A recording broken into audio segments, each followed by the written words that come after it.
I should have known something was off when the recruiter didn't leave a paper trail. No emails, no official calls, just a man in a black coat who showed up at my apartment in Lyon after my shift at the local precinct. Said his name was Colin, showed me a badge with the Interpol logo and a file with my face on it. "You passed the vetting we didn't tell you about," he said, like that was supposed to be reassuring. I never applied to Interpol. I hadn't even considered it, but he knew everything about me. My fluency in 4 languages, my degree in criminology, arrests I'd made in the past 3 years.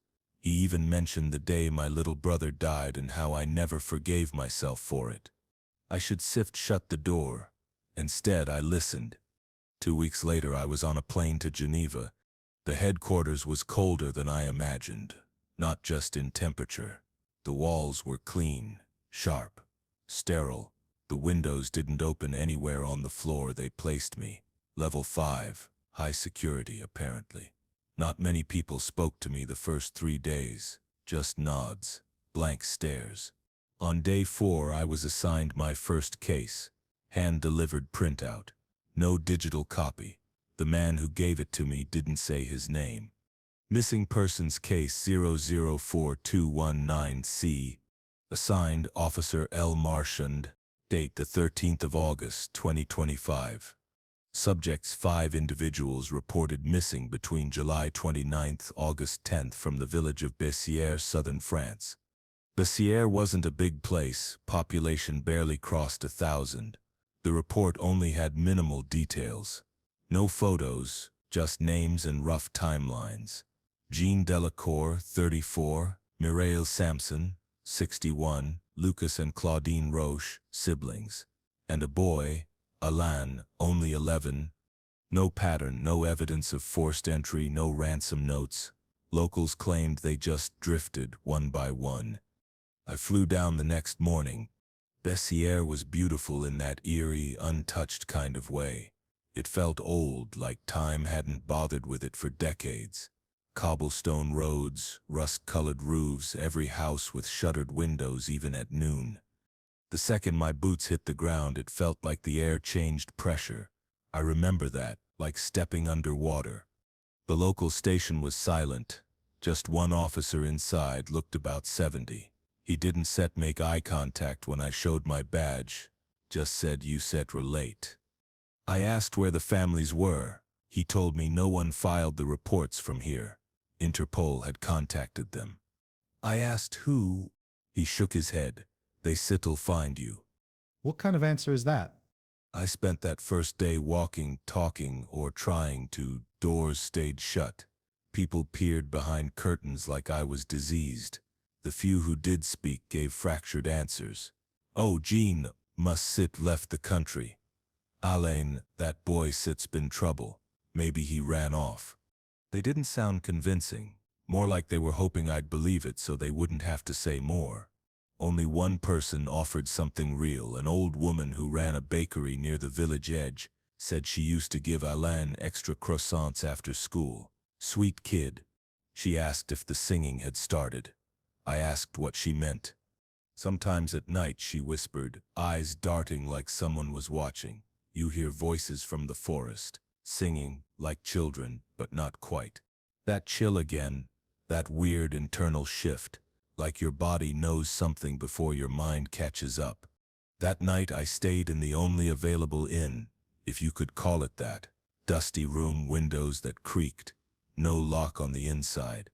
Around 2 a.m. I heard something, faint, almost melodic. A child Sip's voice, humming. Not a tune I recognized, but steady, repetitive, just under the threshold of hearing. I thought it might have been the wind until I heard a second voice join it. Out of bed, looked outside. Nothing but the forest on the edge of town, still and quiet. Trees like black spears in the moonlight. I recorded some of it on my phone, but when I played it back in the morning, nothing, just static. I brought it up to HQ, sent them the report, tried to arrange a search party. No reply. For hours. Then I got a message from level 5-6 secure line, case 004219C on hold, await further instruction. I called. No one picked up. I emailed. It bounced back. The old case file in my possession, gone from the system, my access revoked. That same day I returned to the forest's edge on my own, didn't really think it through, I just needed to see where that sound had come from. Half a mile in I started smelling something foul, rot but mixed with something sweet, like old fruit soaked in chemicals. I found a pile of children's shoes partially buried near a cluster of stones, 8 or 9 pairs, sizes too small for adults, looked weathered but not old. I photographed everything, went deeper. You ever get the feeling someone's breathing just over your shoulder? That buzzing panic in your spine even though nothing's there? That's what it felt like. Then I saw her.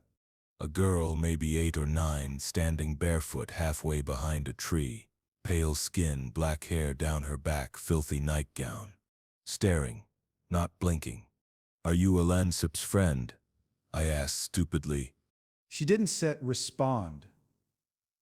Didn't set move. Then just before I could step closer, she opened her mouth and sang. It wasn't words, just noise. High stabbing tones, each one vibrating the inside of my head. My nose started bleeding. I blacked out. I came to at the edge of the forest, face down in mud, phone gone, gun still on me, but the safety was switched off, which I never do. I went straight to the old officer, asked him who the hell that girl was. "You shouldn't have gone into the woods," he said, and locked the door in my face. I tried to leave town after that. Car wouldn't start. Asked someone to help. They pretended they didn't hear me. I swear I saw the same people walking in circles. Everything was wrong. Like I was stuck in a loop. Later that night I made it to the bus heading toward Albi. Before stepping on, I turned around and saw a man near the tree line next to the highway. He waved. It was Jean Delacour, but his eyes were wrong. Glossy, not like someone alive. I'm not sure what happened after that. I woke up back in my apartment 2 days later, in Lyon, door locked, keys tucked beneath my pillow. I have no memory of the trip back. My phone was powered off with 2 new messages, both from a private Interpol line. "Do not continue contact with the village. Case 004219C does not exist." I went straight to HQ. My level 5 clearance, gone. They told me I'd never had it. When I asked about Officer Colin, no one knew him. There's no Colin in their records. The folder with my case disappeared. My credentials were still valid on the surface, but half the system treated me like I was temp staff. The worst part? None of the names from the file exist anymore. Try looking up Jean Delacour or Alain. Nothing. Not even archived mentions. Like the system was wiped. Even my field notes, handwritten, had vanished from the suitcase I brought back, replaced by blank paper. I thought I was going insane. They let me resume work after a psych consult, but something's different now. Every so often I get a transfer notice, only for it to disappear hours later. I started recording everything on physical tapes, locked in a box hidden in my apartment. I don't trust my phone anymore. 2 nights ago, someone left a stone on my windowsill, perfectly smooth, stacked on another, like the ones from the forest. No one should know that. No one should have access to my windows. I don't sleep right anymore. I'm afraid I brought something back. Or worse, that I never left. Sometimes in the middle of the night I swear I hear a child humming. But when I press record, it always goes silent. When I first saw the file, I figured it was some kind of clerical error, a mistake. Bureaucracy is just messy, especially in a place like Interpol where databases are constantly merging and syncing across borders. I mean, sure, I'd been digging through archived personnel documents without permission, but I didn't expect to find myself listed in a decades-old case file. The file said I died in 1997, but I was born in 1998. At least, that's what my birth certificate says. That's what my parents always told me. Except the kid in the file. He had my full name, my blood type, even the same middle initial D. Same height, well, had been the same. Even had a small scar on his left palm, just like mine. The listed cause of death was classified, just that, redacted. But it noted the case was closed in Germany, in coordination with French authorities. Munich, specifically. And the strangest part? The photo attached to the file, the ID photo, grainy and scanned, it almost looked like me.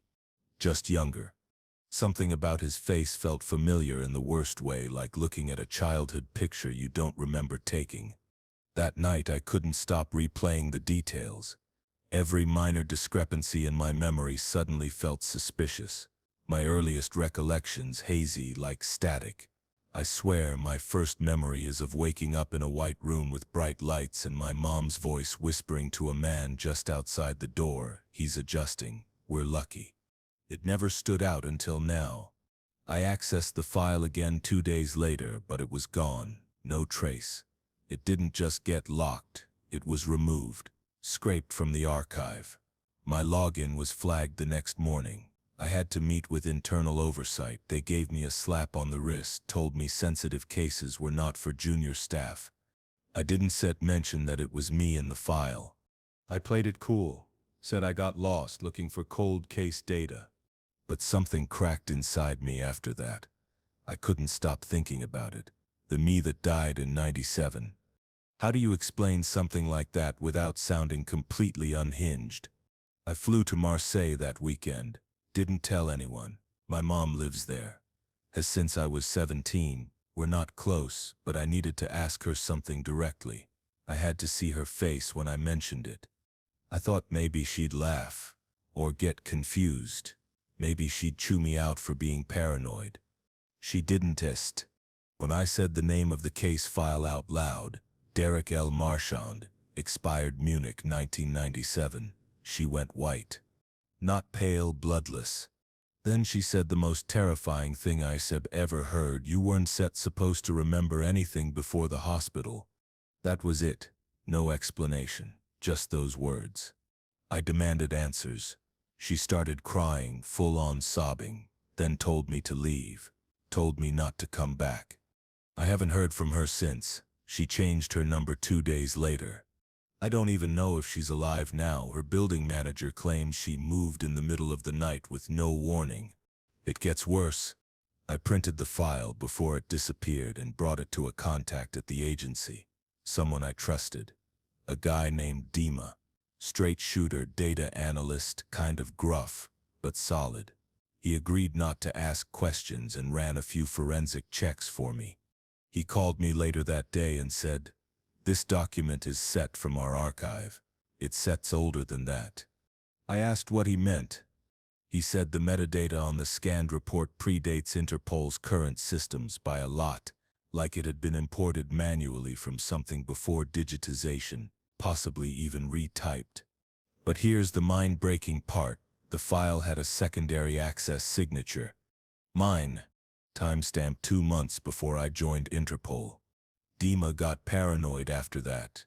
He told me not to contact him again. The next day his apartment was cleared out. Trash still in the bin, mail in the slot, just empty. I tried reporting his disappearance. The report was rejected, claimed he'd resigned.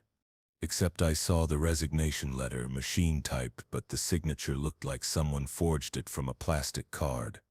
I scanned it into AI handwriting software. The confidence rating for a match to Dima's real signature was under 30%. Someone faked it. By this point I knew I was being watched. I'd come home to find drawers slightly open, phone unplugged from the charger, my toothpaste half squeezed when I knew I didn't use it. My laptop started crashing randomly, like it couldn't handle me touching certain files. One night, I checked my bank account and saw a $6,000 wire transfer I never made to a fake consulting firm in Belgium. When I called the number attached to the firm, the voice on the other end answered with "He's becoming aware." Then silence. I think that's the exact moment I stopped sleeping normally. My nightmares all started a few days later, weird, looping dreams. Always the same setting, a white room, no windows. Fluorescent light buzzing like it's pulsing through my bones. A figure standing in one corner. Sometimes they speak in static, sometimes they just watch. But the worst ones are when I dream I'm in someone else's body. I cough and it feels unfamiliar. I run my hands over my face and it's wrong, off, like I'm touching a mask that isn't mine. In one dream, and I swear this happened, I sat across from myself as a child and watched my younger self flatline on a table. There were men in medical suits watching it, nodding. One of them wrote, "Stable clone memory deposited on a clipboard." The next morning there was a note slid under my door. White paper, plain text. Curiosity can trigger instability. Preserve continuity. You were never Derek Marchand. That name, my name, scratched out by hand in black marker. I called HQ that day and told them I was taking a mental health leave. I never got a confirmation. My badge stopped working the next morning. My email access was revoked. It's been 3 weeks since then. Every attempt I've made to reach anyone at Interpol has been met with silence or bounce backs. Even the government-issued contacts deny knowledge of me now. More strange things started happening in my apartment. Twice I woke up with blood on my pillow, not a lot, just a smear like from a nosebleed. Except it smelled off. Fainter. Like old metal, not fresh blood. My reflection once stuttered in the mirror, just for a millisecond, like a frame skipped too fast. When I tried to replay it with my phone camera, the screen froze.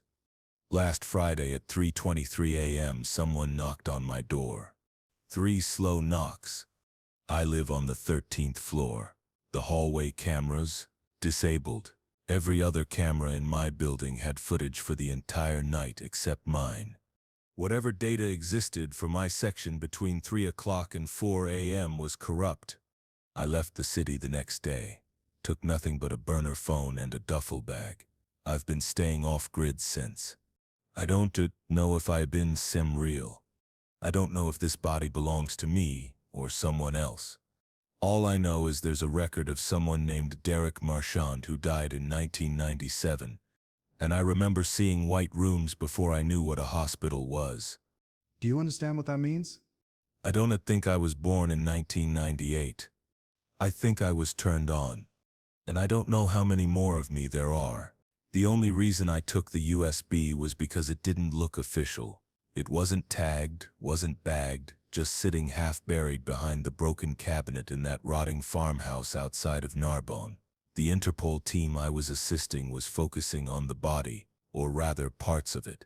Someone had hacked up the victim and left pieces arranged in this disgusting, ritual-looking pattern on the floor. I tried not to look at it too much, tried not to smell the sweet rotting surge of meat that had turned the whole place warm despite the cold breeze coming through the hole in the roof. I only saw the USB when I knelt down to pull up the cabinet floorboard like the tech lead asked. It was just there. Plastic casing, no branding, black with a blood smear across one edge. I probably should have flagged it, turned it in. Instead, I slipped it into my pocket. I couldn't even tell you why. Impulse? Morbid curiosity? Maybe it was how everyone was treating that place, like it was just another case. But something about the scene, the way the walls were covered in gouges but only behind the curtains, like someone didn't want them seen, it freaked me out. It felt like evidence was missing. Like we were walking in after a cleanup. The USB felt out of place, which made it feel important. I didn't tell my team. We wrapped up, drove 2 hours back to Toulouse, and I pretended everything was normal. Back in the hotel that night, I plugged it into the old tablet I use for junk because I didn't want to risk infecting my work machine, and immediately I wished I hadn't. No folder structure, just a video that auto-launched the second it loaded. No title. 6 minutes. The screen was dark for the first 30 seconds, just background white noise. Then the picture flickered on. It was the same room we'd just been in, the farmhouse. Same walls, same curtains, except this was before the body was discovered. There were 2 people in the frame, one chained to the wall, one standing over them, wearing something over their face, something rough and bumpy like it was made from carved wood. The audio wasn't great, just this soft droning noise layered over with whispering. It didn't seem to have a source. I swear it sounded louder inside my ears than from the tablet's speaker, like it was vibrating in my bones. Then the man with the mask leaned forward and I saw what the mask actually was. It wasn't carved wood. It was a human face, dried, hollowed out. I closed the tablet, tried to breathe. I think I sat there staring at the wall for an hour after that. I didn't set sleep that night. In the morning, I swallowed whatever guilt I had and told myself I made a mistake, that the USB didn't belong to the case, that it could have been staged, faked, maybe some horror fans found footage experiment. I convinced myself of that just long enough to open the tablet again and try deleting the file. But it wouldn't delete. No matter what I did, the file reappeared the next time I scanned the drive, even after using a formatting tool. I did a full wipe of the damn thing and restarted, and the file showed back up, only this time the video was longer. Now it was 6:47, and when I played it, the last 40 seconds were new. It was footage of me, sitting in my hotel bed, watching the previous version of the video. I slammed the tablet shut and threw it across the room. I could feel the acid swarming in my gut, like my digestive system was rejecting the whole damn situation. That was 2 days ago. Now there's a man outside my door. Not right now as I'm saying this, but in general. He shows up every night. I live in a 4th floor apartment in Lyon. I have one of those little fisheye peepholes in the door, and I started checking it obsessively after I got home. Just a habit, I guess. And then one night, boom, he sits there. Just standing in the hall, wearing a dark coat. Hood up, not moving, not knocking, just facing my door. I thought maybe it was a neighbor, but he never moves. One night, I called out, asked who he was. No answer, just silence. I watched him stand there for 49 minutes before he finally turned and walked down the hall. No footstep sounds, no echo, just gone.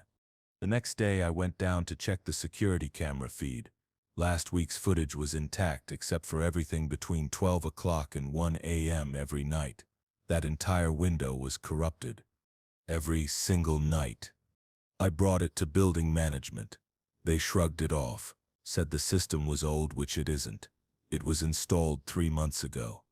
Meanwhile, the video on the USB keeps extending. Every night a few more seconds get tacked onto the end. And it's always showing me. Different angles, different nights. Once I caught a glimpse of myself brushing my teeth through my window. Another night it was from behind the shower curtain, showing the edge of my back while I rinsed my hair. But the worst part, each new frame, each new sequence, it feels like he's getting closer. The man, the one with the face mask. It's him. I recognize the shape of his coat, the dried folds of skin around the edges of the mask. In the most recent edition, he's sitting behind me on the living room couch. I don't even remember being filmed. I don't remember anyone being in the apartment. Doors weren't forced. Nothing was broken. I stopped going to work. I haven't reported anything yet because I can't even put into words what I'd tell them. Hey, I found some snuff video demon mask USB drive at a crime scene, and now someone's watching me through my own walls. Yeah, real stable, real professional. And Interpol, they've gone quiet. Not toward me, just generally. It's like the case we were working vanished. I went to follow up on the Narbonne file and it's been classified above my clearance. I asked the team lead about it and he stared at me like I was joking. He said we never worked a case in Narbonne. He said that case doesn't exist. Hell, we joke about spooks and black bag projects all the time, but this didn't feel military or confidential. It felt scrubbed, erased. I destroyed the tablet last night, took it to the garage and lit it on fire. Let the plastic melt into a stinking puddle while I waited. This morning there was a new USB on my desk. Same model, black casing, fresh blood smear, no return address, no forced entry. I haven't plugged it in yet, but I can hear it when I'm near it, not like sound, more like a pressure in the walls, a sensation like faint humming just beyond the range of human hearing. Like it's giving off whatever frequency invades the brain when you're almost asleep and something pulls you back into full consciousness with dread in your chest. I know I shouldn't plug it in. I know what set'll happen if I do. But there's a sick part of me that can't help it. Part of me that needs to see how far it goes, how it ends. Or if it ever does, someone sits still watching me. I feel it even now. And sometimes, I wonder if the man in the video is wearing my face underneath that mask. They told me it would be simple, low-threat intel gathering on a suspected cult operating out of southern Romania. No guns, no backup, just surveillance. Observe and report, they said. Return flight within 4 days. But something about the way my contact briefed me felt off. She kept repeating things like stay anchored in routine and don't over-engage with local memory. I thought that was just bureaucratic fluff, translated wrong maybe. Now I know better. The town was called Satu Mik. Could barely find it on a current map, population less than 400, no modern infrastructure. 2 dirt roads, dense forest on all sides. My driver dropped me off and didn't stick around long enough to let the brakes cool. The cult, if you could call it that, called themselves Sirashmashi, the remaining ones. On paper, they were a religious group blending old Orthodox beliefs with local folklore, worshipping the concept of continuity, eternal memory, ancestral presence. Weird but not criminal. At first, I checked into the only place offering lodging, a small guest house near the church. The woman behind the counter looked at me like I was already in the way. When I handed her my booking confirmation, she stared at it, blinked like she didn't recognize the language, and said, "We thought you already left." I told her this was my first day. She gave me the key but never looked me in the eyes again. That was the first 20 minutes. By the end of the first night, I realized no one in the town would talk to me, not casually, not even to point directions. When I asked one man about the church services, he backed up like I threatened him. Another woman in the market just whispered, "You shouldn't have come here alone." I contacted headquarters with a basic update. Text confirmation came through, but when I tried to send photos of the village or audio logs of interviews I secretly recorded in town, nothing would upload. Failed transmission. Every time. Files would delete themselves. Audio corrupted. GPS flickered constantly and eventually shut off completely. It got stranger. I kept noticing signs of repetition. People doing the exact same motions at the exact same times. A man sweeping the same step each morning. A woman hanging out the same washcloth. Every time I passed by the cafe window, the same patrons sat in the exact same spots, same posture, same drinks, same expressions. I started recording their behavior. Wrote everything down by hand, minute by minute. On day 2, I followed one of the locals from the market, middle-aged, plain clothes. He walked in a perfect loop around the outer edge of the village, then stopped in front of the oldest tree near a stone wall. He reached into the soil, pulled out a small bone wrapped in cloth, and whispered something into it. I heard him say my name. Full name, first, middle, last. And then he reburied it like it was nothing. That night I locked the door and moved the dresser in front of it. My stomach hurt the way it does when you dream something awful 2 days before it happens. I dreamed about being buried alive, but not in soil, in memory. Like layers of old lives were being poured over me, smothering me. I spoke with a priest the next morning, well, tried to. He was young, maybe in his 30s, in a crooked black robe 2 sizes too large. His eyes were all wrong, too light, watery, like fog trapped under glass. I asked him what Seiramashi really believe. He leaned close and whispered, "For someone to remember, another must forget." Then he smiled, prayed for my loop, and walked away. By the start of day 3, people stopped looking at me altogether. When I'd enter a shop or cross into the square, they'd walk right by me, not ignoring me, not perceiving me, like I wasn't there. When I checked into the guest house that afternoon, yes again, I found my room stripped bare.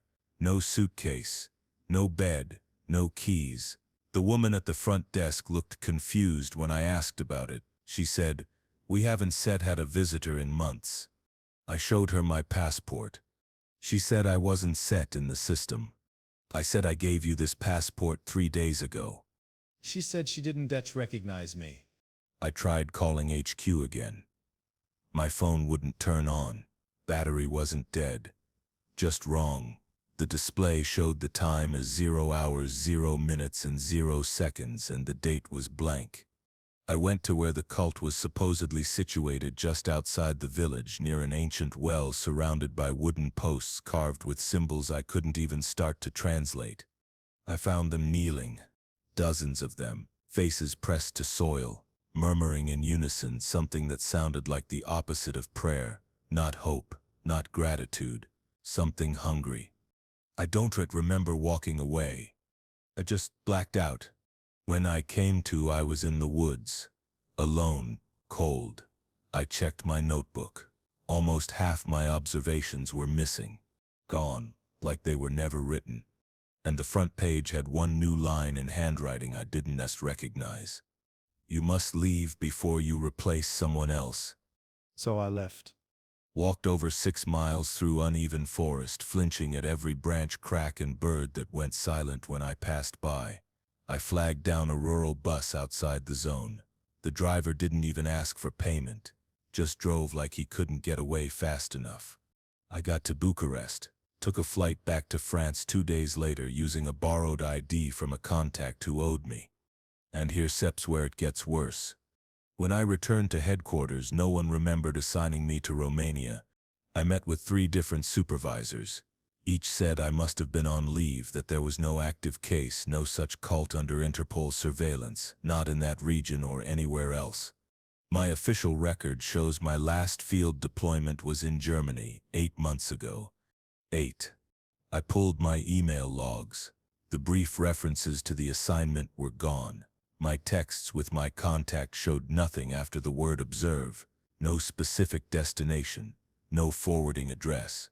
When I requested access to encrypted case archives, my credentials timed out and my session was auto-flagged for unauthorized entry. 2 days ago, I got a call from a number with no country code. The voice was static-laced, distorted like a signal pulled from underwater. I could only make out one phrase: "You took someone set's place." That night I got another call, this time just silence. At the very end, just before it disconnected, I heard myself say, "I set still here." It was my voice. But I didn't speak. I went to the mirror, looked at myself for maybe 5 full minutes. Something's wrong with my reflection, not obvious, but the way my jaw moves slightly too late when I speak, like it's hearing the command a second after I do. I tried contacting the Romanian authorities for records on Satu Mike. They told me the village doesn't exist anymore. Burned down 16 years ago. Abandoned. No population. I checked satellite images. The area is just thick forest. Not a trace of buildings. Not even roads. I've been quietly sleeping on different couches, staying off the grid.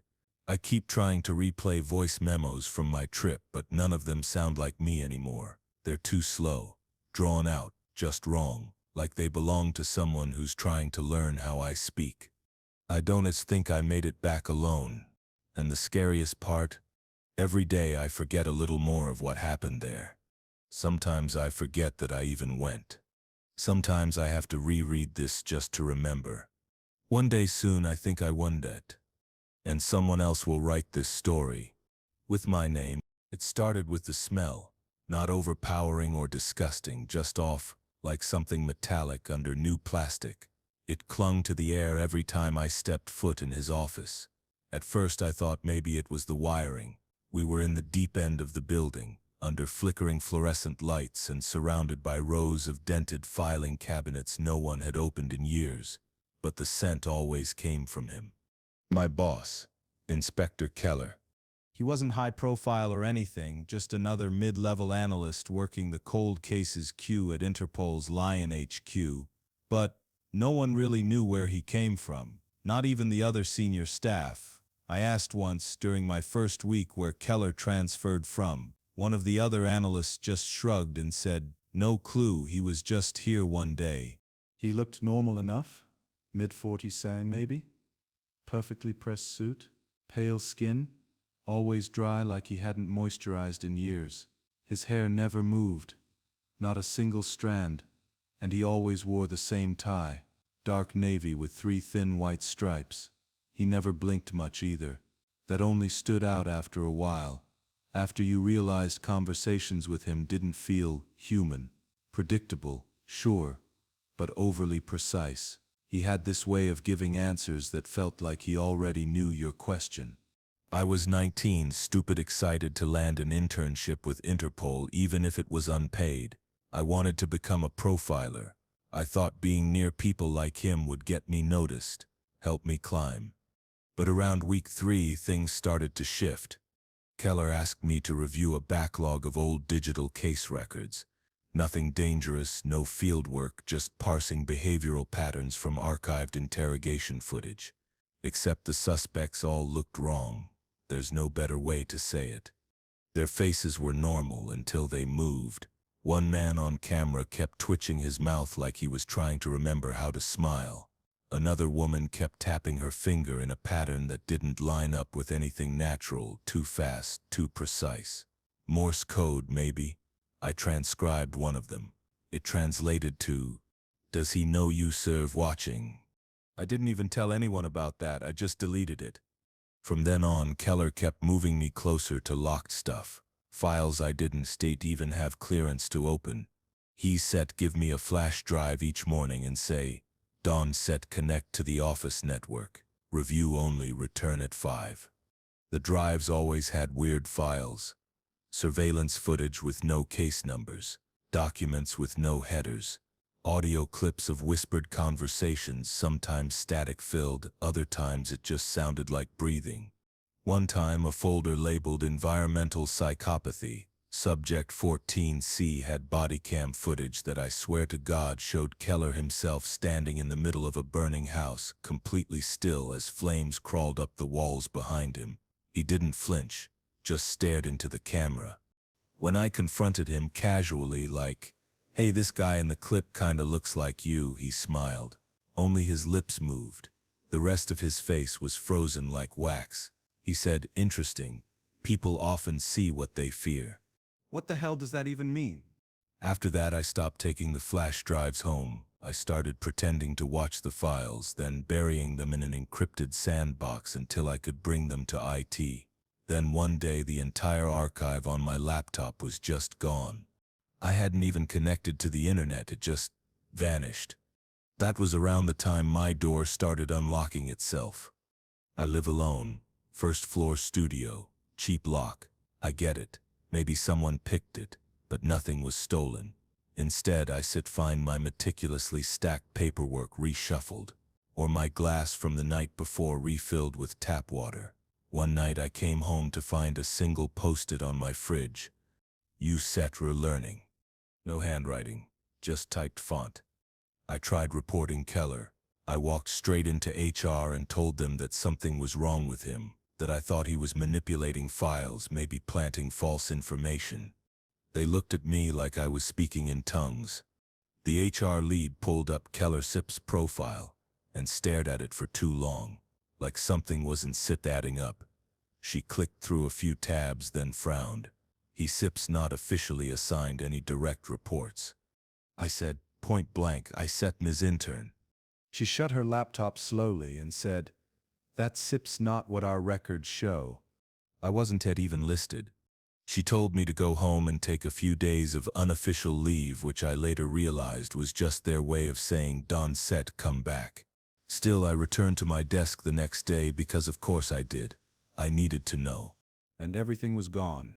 My workstation was cleaned out. All my documents, gone. Even the nameplate on the wall had been scratched clean. Keller Sip's office? Sealed. No name on the door. The glass had blackout film pasted inside like it had always been vacant. I asked around, trying to stay casual, but no one remembered him. Not a single soul in the office acknowledged his name. Even the people who'd sat next to him for years, apparently. They acted like I was inventing him out of stress. I started sleeping with the lights on, not because of the nightmares, I wasn't even sleeping enough to have any, but because I couldn't stop thinking about that smell. Metallic plastic. I caught it again on the train platform a week after I stopped showing up. I turned and saw him, Keller, standing across the gap, down at the edge near the tracks, his eyes locked on mine, not blinking, not moving. Then he smiled, the same way you'd smile at a dog that just learned a trick, and stepped off the platform into the darkness where there was no exit. No sound, no splash, just gone. I ran, left the station, didn't stop until I reached the center of town. I tried calling someone, anyone, to talk about it. My sister picked up, thank God.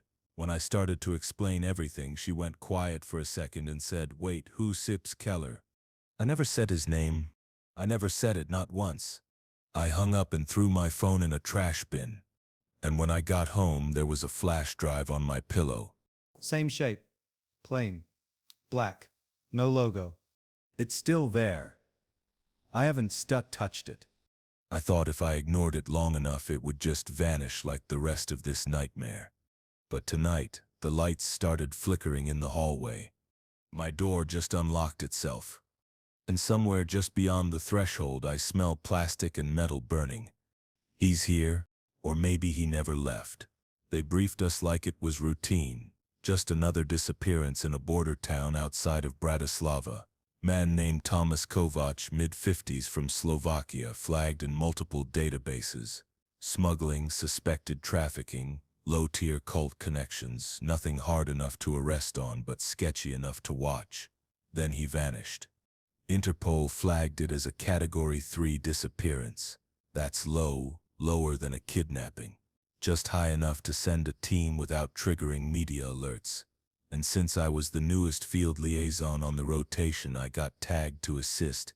They said it would be paperwork, a few interviews. 3 days, in and out. Bullshit. They flew us in at night. 3 agents, me, Breuer, and Armand, plus a tech specialist named Dario. The area we were assigned to, a rural zone called Strand, didn't even show up right on the satellite maps. It looked normal enough in the briefing photos. But when we arrived, the town was off. It was too quiet, not just in sound, in presence. No kids, no dogs. Every curtain drawn, every door closed. No night lights in the windows. There was a smell in the air too, distant but constant, like wet ash and copper. Our local guide was supposed to meet us at the main square. She didn't show. No answer on any of the numbers we were given. Radio backup wasn't connecting. We rolled into the square just past 11. And that seps when something moved. Through the passenger side window, I swear I saw someone crouched between 2 buildings. Pale face, mouth open, way too still. I told Hammond, who was driving. He turned to look, saw nothing, and laughed like I was spooked. We checked into the only place that agreed to host Interpol, a rundown guest house run by some wide-eyed man named Marco. He looked glassy, like he hadn't slept in days. He kept grabbing his rosary as he spoke and muttered something under his breath every few seconds. He gave us 3 rooms. I didn't sleep. At 2:45 a.m. I heard something dragging in the hallway, like bare feet sliding on wood. I got up, cracked the door. Nothing in the hall, but the air was warmer, damp, like someone had been breathing against the wood. I checked my phone to record it. Battery had dropped from 87% to 2% in minutes. In the morning, a man didn't come down to breakfast. We knocked. No answer. We kicked in the door. There was no one in the room. Bed untouched. No luggage, no clothes, no sign he'd even arrived. Except his shoes were still by the door, clean, untouched, like they'd been placed there after. Breuer stayed calm. Too calm. I remember that clearly because of what he said next. We finish the assignment. One of us watches the other. No splits. We keep recording. We treat this as a non-human behavioral case. That's not standard field protocol. That's language reserved for, well, things Interpol doesn't talk about in public. We interviewed some locals after that, the ones who dared open the door. Most wouldn't speak. The few who did kept saying things like, "He sets part of the ground now," and "Some voices aren't set meant to echo."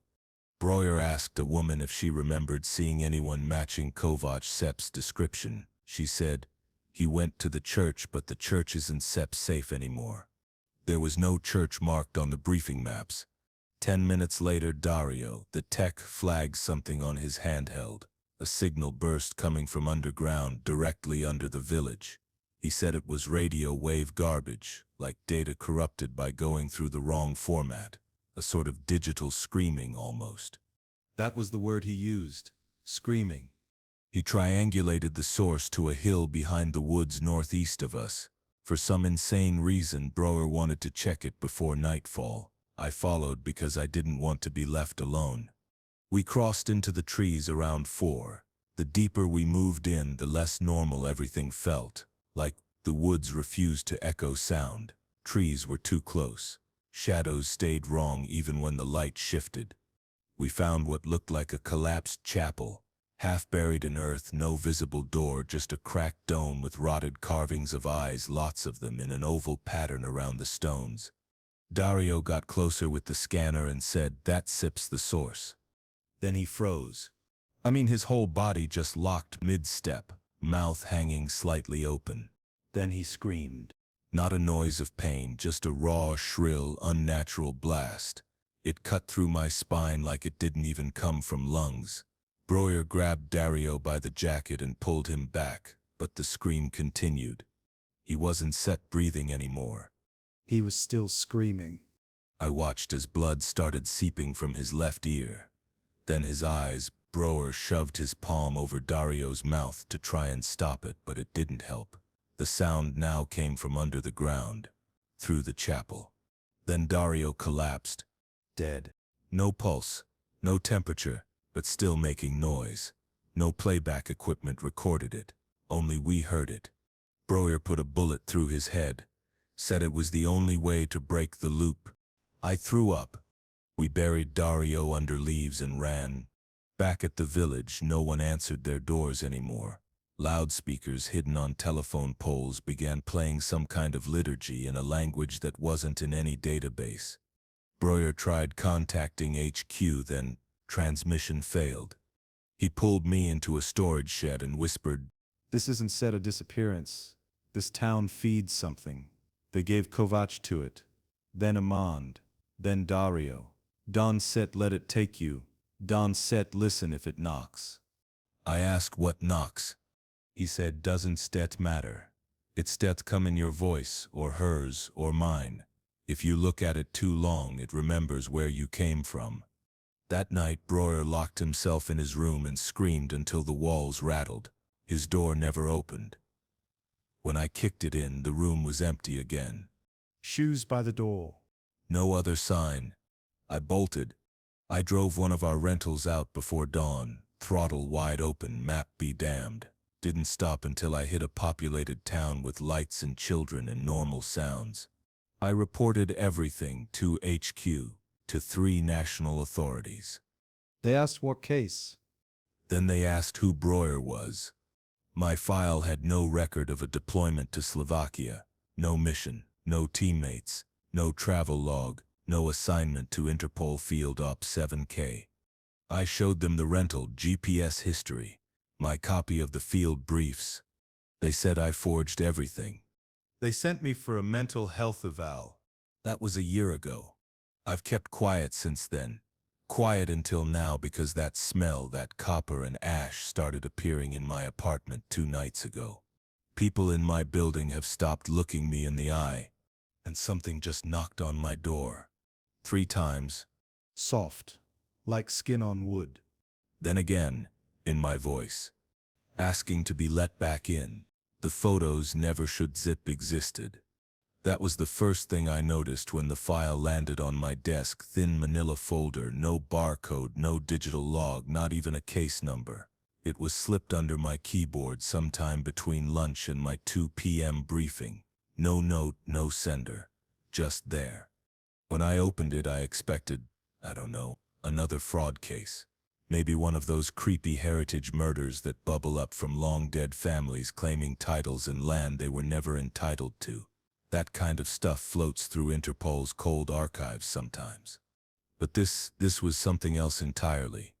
Inside the folder were 5 sepia-toned photographs, originals based on the fragility of the paper and the smell, that awful tang of aged ink and mildew that clings to things buried too long. Each photo was labeled in typeset font beneath the image. France, 1842, Commune de Sarnac.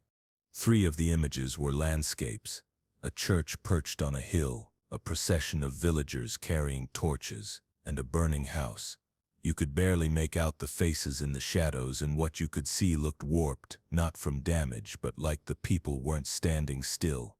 But the last 2 photos, I went cold the second I looked at them. Because I was in them. Me. My face. My exact ** cocking face, down to the crooked jawline and the scar on my upper lip I've had since I fell off a bike at 6. One photo showed me standing in front of that same church on the hill, looking straight into the camera, wearing some kind of old waistcoat, right hand tucked into the jacket. The other was worse. In it I was tied to a wooden post, torches all around me, and someone out of frame was holding a rope around my neck. Underneath the image was a caption stamped in faded red ink: Subject 01, dormant, lost witness. I stared for I don't even know how long. My fingers were shaking. I thought maybe someone was screwing with me, deep fake prank, reenactment, I don't know. I mean, this is Interpol. We've seen weird, but I work analytics. My badge doesn't open high clearance vaults. I'm not even cleared for time-sensitive cases. So how the hell did that folder get to me? And why was I in it? I flipped the folder, checked it a dozen times for tags or time codes. Nothing. No watermarks. Then I did something I shouldn't have. I took one of the photos to the scanning bay. I wanted to enhance it, prove it wasn't real. I ran it through our system. The scanner wouldn't finish. It kept trying to process the image, freezing at 98%. Then it error crashed, not just the photo machine, my entire terminal. When I rebooted, all files from that session were gone. No image, no logs. Like it never happened. Even worse, when I went back to my desk, the entire folder was gone too. I asked around. No one saw who delivered it. No one knew anything about the Sarnac archive I kept asking about. The whole thing started to crawl under my skin in the worst way. Like a heat that sits deep behind your ribs and rattles when you breathe. That night, I got drunk, pulled up photo recognition software on my home rig, ran my face through every historical, forensic, and museum-connected database I could find across multiple languages. At 3:12 a.m. I hit something.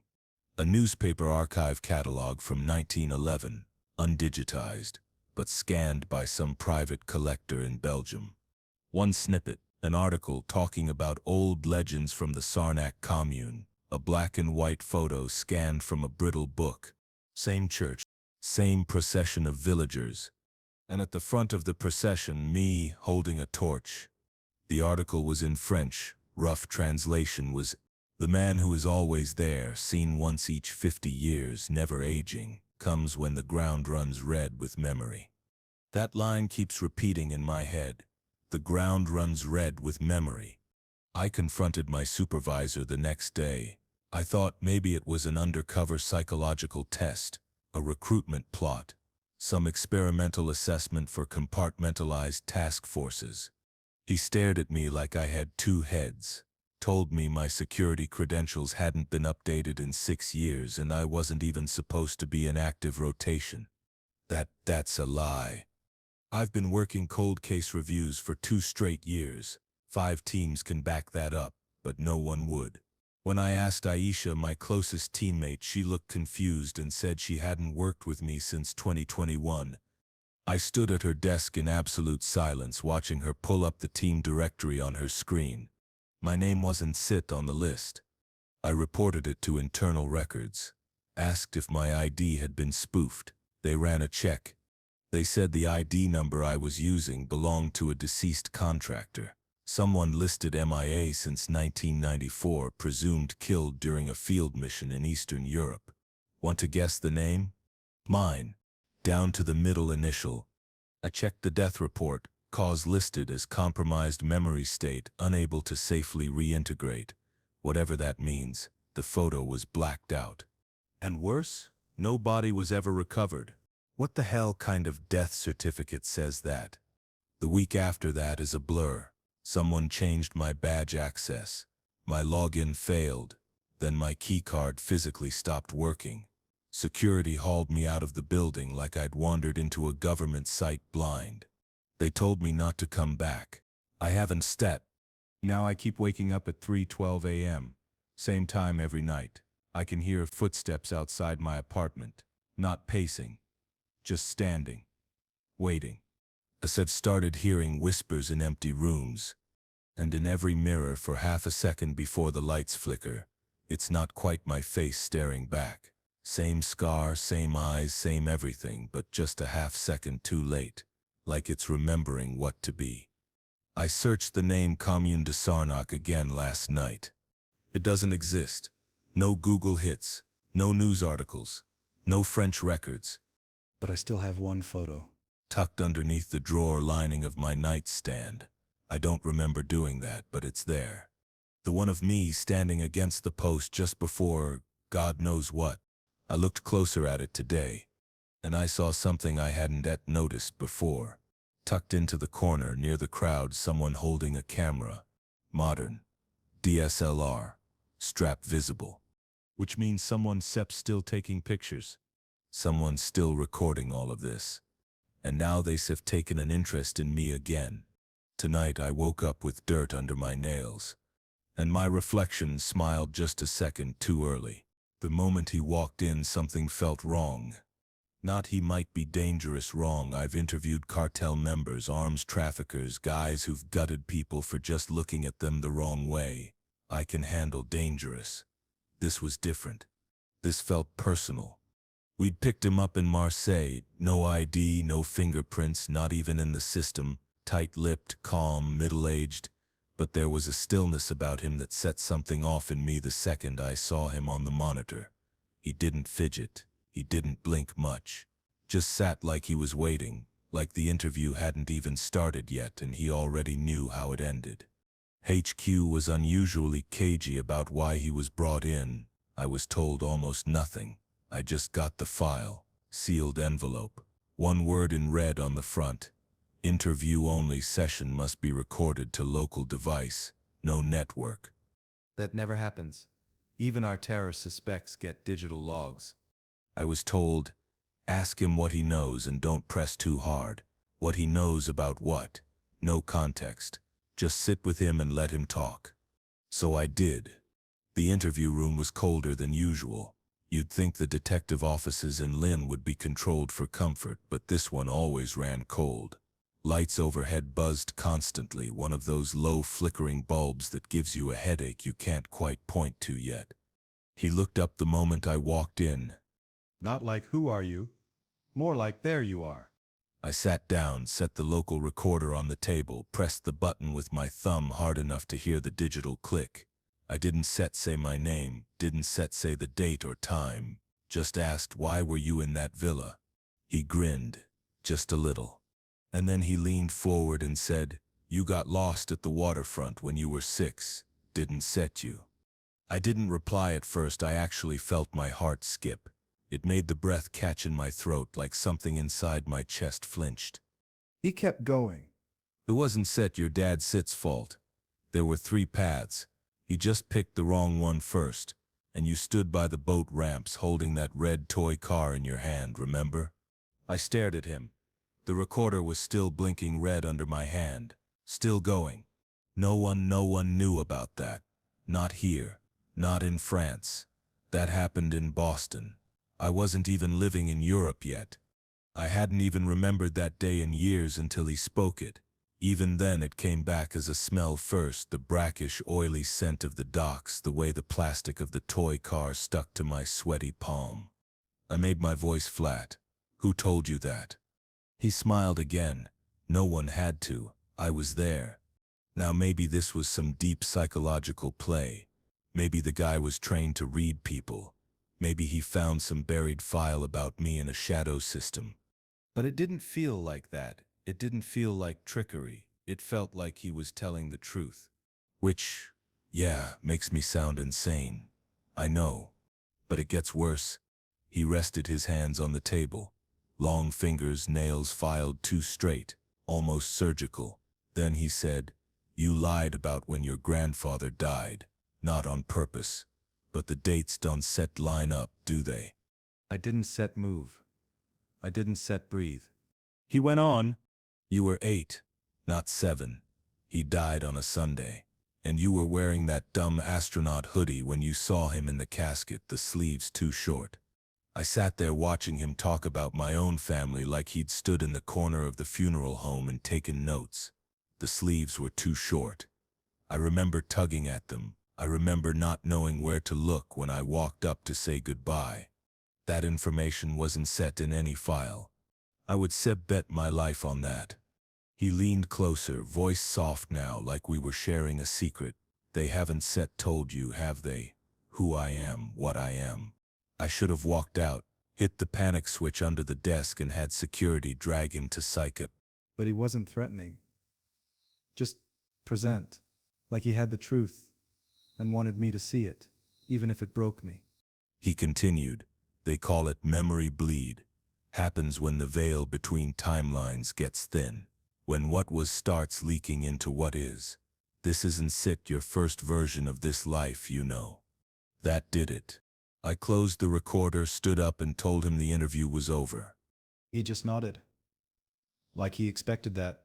Then as I reached the door, he said, "What are you gonna do when your dreams start lining up again? When names you don't remember become people you meet?" I paused, back to him. Not long enough to give him satisfaction. Just long enough to hear it. Long enough to realize that he wasn't crazy, or maybe worse, he was, but somehow still right.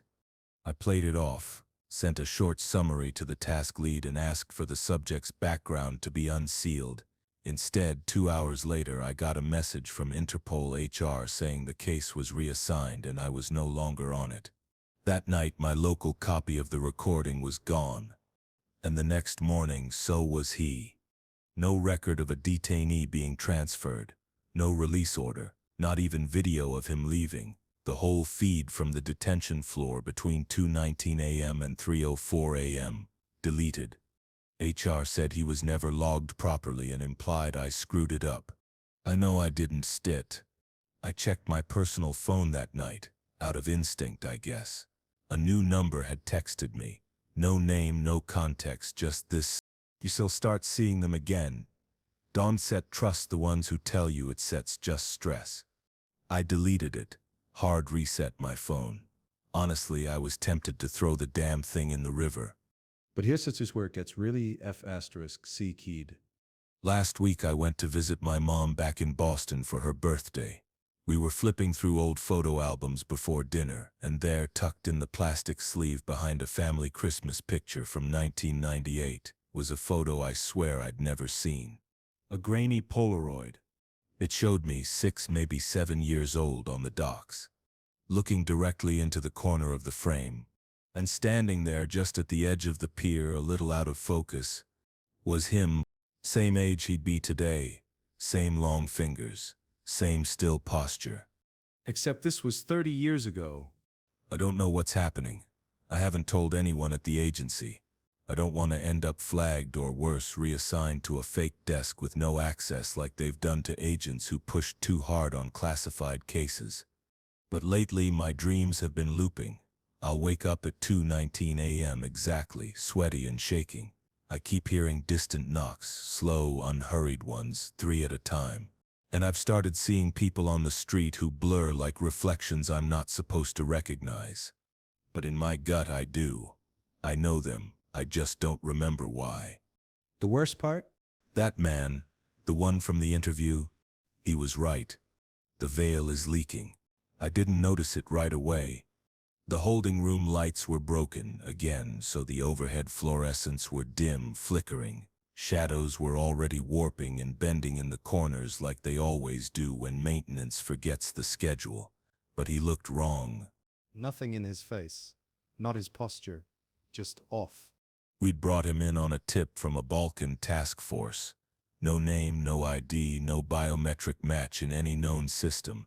Middle-aged, well-dressed, polite, arrested at Interpol HQ in Lyon after wandering through the south-facing archive entrance. Badge scanners are triple locked, unless someone forced it or had access, which he didn't because he was no one. We caught him in a dead zone hallway C 3 floors down where the emergency backup terminals are stored. He was just standing there, facing a blank wall, not moving. When security spotted him on infrared, he'd already been inside the external perimeter for 23 minutes. 23 minutes. Pass cameras. RFID fails safes. Armed security. It didn't make sense. Still doesn't stat. They put him in room 3C. Standard gray walls, no windows, automatic audio feed directly to the sub-server. I was called to interview him because the other liaisons were busy, and I'd worked sleeper cell extractions before. This didn't feel like one of those, but protocol was protocol. He stood when I entered the room. No eye contact, just nodded once. Sat back down without being asked. I introduced myself. Liaison Agent Lucien Delacourt. You are currently being detained within Interpol headquarters for unauthorized access to a restricted security zone. Until we verify your identity and origin, you are not free to leave or remain silent. He said nothing, just folded his hands and looked at the middle of the table like he was listening to something beneath it. Everything in my gut told me to walk away, but I didn't. Instead, I asked the usual questions. Name, country of origin, purpose. And then he finally looked up and said softly, "That language doesn't belong to this place."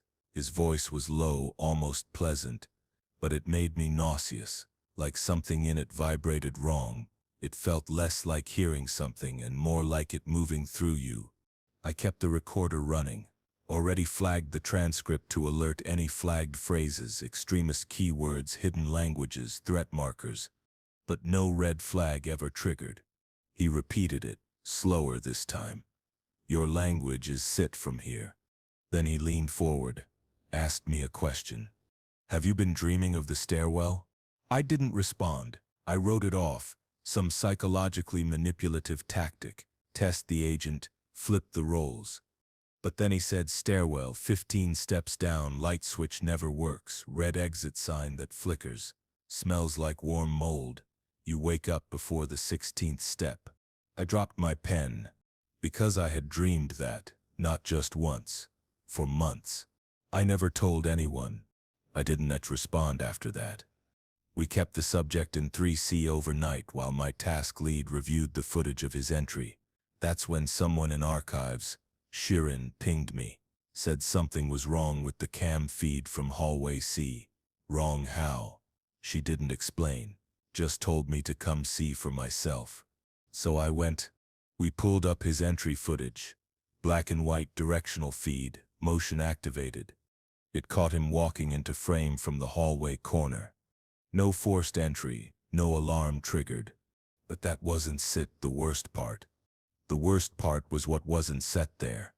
Every figure on the footage casts a shadow against the far wall because of the placement of the security lights. He didn't say. Everyone else that walked down that hallway, me, security, janitorial staff, cast a shadow. He didn't stay. Not even a flicker, as if the light passed through him and just moved on. I ran that tape through half a dozen enhancement tools, tried adding artificial contrast, noise cleanup, framing tests. It didn't matter. No shadow. And even more disturbing, the farther he moved into the hallway, the more other people's shadows bent away from him, like they were leaning back. I told my supervisor. She said either the footage was corrupted or I was being paranoid. But when I went to check on the subject again, 2 guards were standing stone-faced outside the holding room, pale, shaken. One of them, a guy named Eric, said, "We didn't open the door, it just opened." The other added he just started talking, and it got louder somehow, but the mics didn't pick it up. I stepped in. The subject was sitting right where I left him. Same hands folded, same stare. But he smiled when he saw me. Like we were conspirators. The room smelled strange, like something had seeped into the walls. Hot metal, paper after it's been microwaved, and beneath that, something sweet and wrong. I sat across from him again. This time I didn't ask anything. I just waited. He said, "You stir going to go home, and you stir going to check the bottom drawer of the filing cabinet beneath your stairs." I blinked. That drawer sit's been stuck for months. Everyone at the office knew it. We joked about it. Called it the interdimensional suggestion box. I told him it doesn't open. He just smiled wider. So I left. Against my better judgment, I left the tape running and went home early. Told myself I needed rest. Told myself I was just playing into his psych game. But when I got home, I walked straight to the filing cabinet. 3 tries. Then a click. It slid open like butter. Inside was a single manila folder, no Interpol stamp, just blank, smelled like mildew and glue. Inside that, a single photo. Black and white. A blurry figure standing in corridor 3C. From 36 years ago. I recognized the timestamp because old case files used a different numbering format. In the photo, the hallway was empty except for the man, the same one who was in our holding room. Same clothes, same face. Same absence of shadow. We didn't even have 3C 36 years ago. That wing was built 20 years afterward. I didn't sleep that night. I returned the next morning to find the holding room empty. Security logs, gone. Interview video, corrupted. My own report, rewritten, showed subject 3C as false intake misclassification. The authorization to detain had been removed from the database, retroactively. It's like he'd never been here. I'm writing this because I know I'm not crazy. I remember his voice, the smell, the way the light refused to cling to him. I dream of the stairwell now more frequently. I reach the 16th step, and there's something waiting there, smiling just like him. Last night I woke up to find muddy footprints on my floor. No front door opened. No windows moved.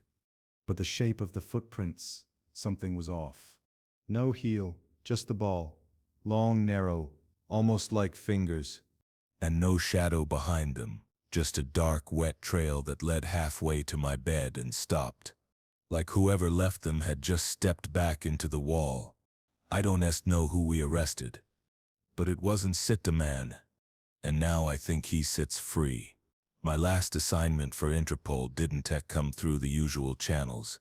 No encrypted briefing, no black SUV with tinted windows, just a handwritten note left on my cluttered desk while I was in the restroom, room 617. Dawn Tech let him leave. That was it. No case file, no photo, no name. At first I thought it was a prank. I wasn't even official field anymore. I'd been reassigned to internal investigations last winter after what happened in Austria. Long story, and I'm not ready to talk about that one yet. I'd gone from chasing ghosts across Eastern Europe to pushing paper and staring at surveillance footage for 10 hours a day. So yeah, cryptic post-its weren't common.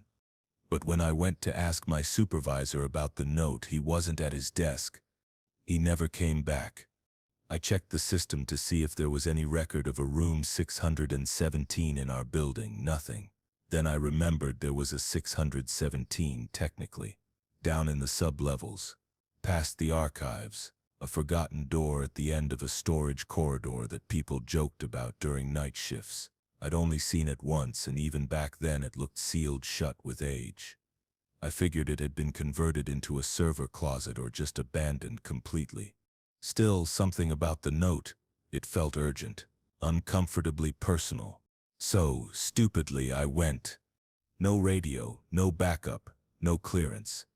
Just me, a keycard and a borrowed flashlight. The hallway leading to 617 was freezing, like walking into a meat locker. No hum of electricity, no fluorescent buzz, just an oppressive sort of quiet. I passed unopened crates, stacked 4 high. Everything smelled like old cardboard and mildew with a faint hint of acid, like rust but sharper.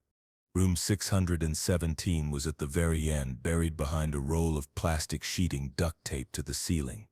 The door wasn't set locked. That unsettled me most of all. It opened with the slightest push, heavy and slow.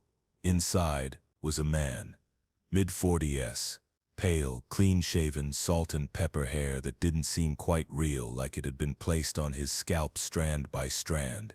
He sat on an old steel chair chained to a bolt sunk into the ground. No windows, just a table, a single overhead light, and a clipboard that had already been filled out. He looked up when I entered, and smiled like we were old friends. "You made it," he said. Voice smooth, warm, too warm. Something in me wanted to answer before I consciously decided to just reflex, like he'd flipped a switch. "Who are you?" I asked quietly. His smile widened. "Julian. But it's not the name that matters. It's the role." He stared through me, not at me, through me, like he was watching my thoughts form one by one. So, what am I doing here? I asked the room more than I asked him, but he nodded. You say here because the others weren't set strong enough, he said. They kept trying to treat me like a case. I set 'em not a case. I set 'em a constant. I stood still, trying not to shift my weight. Something about the concrete floor felt off, soft in spots, like it wasn't actually concrete at all but wet paper pretending to be solid. What happened to the others? I asked. His head tilted slightly. "Which ones?" That's when I noticed there were marks below the chair. Not dried blood exactly. Shadows, like stains soaked into the light itself, not visible unless you looked directly at them, and then only for a split second before they vanished. "They never opened this place," he said. "Not since 1987. That SIP's the last time they moved me. Any idea how long I've been underneath now?" That made me speak. "We don't detain people without due process." "Don set we." His voice didn't rise. "Then why can set you find me in the system?" That stopped me. I held up my badge, pulled up the local terminal on my phone, and tried to scan the room tag listed above the door. No record. Room 617 didn't exist. Neither did any detainee named Julian. "Don't set feel bad," he said, like reading my expression. "They do this when the paperwork can keep up with the phenomenon. Bureaucracy doesn't adapt well to impossible things." You saying you sir impossible? I'm saying I'm a problem they buried, and they only dig me up when the seal starts to wear thin. He tugged once gently at the chain on his ankle. It didn't clink.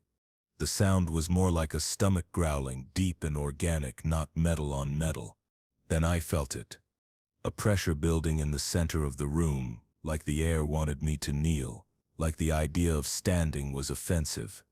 That's when I realized there were no light fixtures above us. But there was still light. It felt biological, coming from his skin, his breath, from within the walls maybe. "I don't want to speak to you anymore," I said, backing toward the door. He didn't stop me, but he said one more thing that froze me in my tracks. "I knew your brother." I stopped. "You never mentioned him to anyone at HQ," he said softly. "Leo, he drowned in June. You were supposed to be watching him." I dropped the flashlight. No one at Interpol knew about Leo. I joined 10 years after it happened, and I made sure it stayed buried. He wasn't done. He called for you. Under the lake. Did you hear him? You turned away. Said you be right back. My throat locked up. That was impossible. I was alone with Leo that day. I hadn't told that story to anyone. Should have shoved him to the ground. Should have punched him, broken a tooth, screamed for help. But instead I picked up the flashlight and walked backward out of the room. He didn't move. Didn't even blink. He just kept smiling, like he was waiting for me to feel the full weight of what he'd said. The door clicked when it shut behind me, and when I turned around, there was no door anymore. Just a solid wall. I placed both hands against it. Nothing. No seam, no handle, no air vents, no sign room 617 had ever been there. I sprinted to security, dragged the night technician down 3 floors and showed them just wall. When I tried to check the hallway schematics, nothing. Building records were under restricted maintenance. Things started unraveling after that. My security clearance was revoked an hour later. No reason given. My badge stopped working the next day. I came home to find a new envelope slid under my door. Inside, a photo of Julian sitting across from me, but from behind my head. Taken in room 617. One line scrawled on the back in perfect block letters. You let the seal breathe. That was a week ago. I don't sleep anymore. Each night the corner of my bedroom gets darker a little faster than the rest of the room. Not like a shadow, like emptiness trying to remember how to behave like a corner. And I started hearing water dripping under the floorboards. Leo used to hum when he played with his toy boats. I didn't think much of it at the time. Now I hear that same tune in my walls at night. I don't think Julian ever needed anyone to open that door. I think he just needed someone to see him again, to remember he was down there. And when I did, the seal didn't break. It chose to open,